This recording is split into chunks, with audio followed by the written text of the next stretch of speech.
வணக்கம் நண்பர்களே. ஒரு அருமையான வாசகம் படித்தேன்.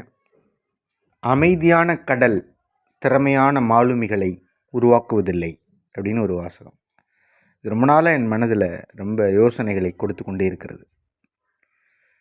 ஒரு கடல் அமைதியாகவே போய்கிட்டு இருக்கு அப்படின்னா, அதில் படகு போய்கொண்டிருக்கிறது அப்படின்னா, எந்த சவால்களும் இல்லை அப்படின்னா அந்த மாலுமிக்கு என்ன இருக்குது வேலை? ஒரு டைட்டானிக் கப்பல் கூட நம்ம பார்த்துருப்போம். அப்போ தான் அந்த மாலுமி என்ன செய்கிறாரு, திறமையாக அந்த சோதனைகள் எப்படி கையாள்கிறார் அப்படின்னு தெரியும். அதுபோல் இந்த வாழ்க்கை அப்படியே ஒரே நேர்கோட்டில் நூல் பிடிச்ச மாதிரி போய்கிட்டே இருந்ததுன்னா அதில் ஒன்றும் சுவாரஸ்யம் இல்லை.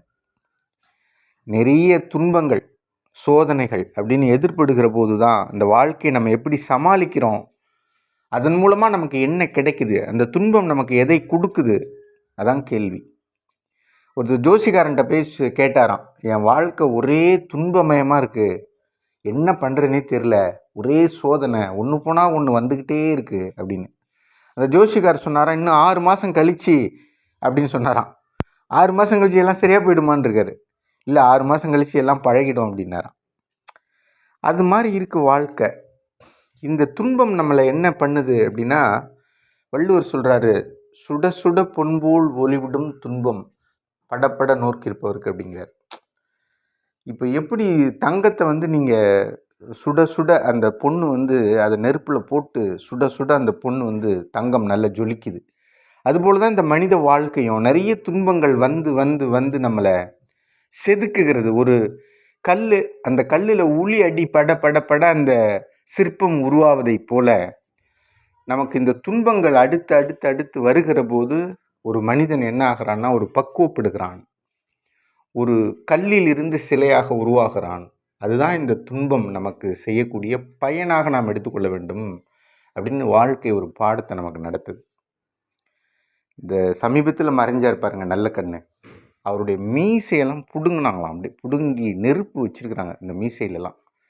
அதன் பிறகு அவர் மீசை வைப்பதையே விட்டு விட்டாராம். என்ன ஒரு உன்னதமான மனிதர் பாருங்கள், எவ்வளோ பெரிய லட்சியவாதி, அவருக்கே எவ்வளோ துன்பம் பாருங்கள் வாழ்க்கையில். சிறை வாழ்க்கை, ஒரு மரணத்தை கண் முன்னால் காட்டுகிற வாழ்க்கை, அதையெல்லாம் கடந்து வந்து இன்றைக்கு ஒரு உன்னதமான நிலையை அவர் எட்டி பிடித்திருக்கிறார். ஒன்று சொல்லி நிறைவு செய்ய போகிறேன் நண்பர்களே. இந்த துன்பம் என்ன செய்யும் அப்படின்னா, இந்த துன்பத்தை நாம் எப்படி எடுத்துக்கொள்ள வேண்டும் அப்படின்னா, நம்ம மனசை பக்குவப்படுத்தி கொள்ள வேண்டும். அதுக்கு தான் இந்த துன்பத்தை நமக்கு அது ஒரு பாடமாக எடுத்துக்கொள்ள வேண்டும். ஒரு கல்லில் இருந்து சிலையாவதைப் போல, ஒரு புல்லாங்குழில் ஓட்டையிட்டால் அதிலிருந்து இனிய ஓசை வருவதைப் போல, ஒரு தங்கத்தை உருக்கினால் அது ஜொலிப்பதைப் போல ஒன்று தான் நண்பர்களே.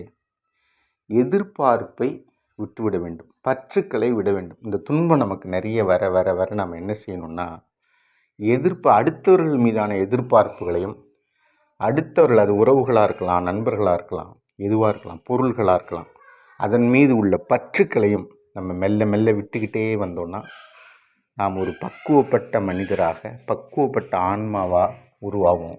ஒரு கட்டத்துக்கு மேலே எந்த துன்பமும் நமக்கு துன்பம் செய்யாது. முயற்சிக்கலாம். நன்றி, வணக்கம்.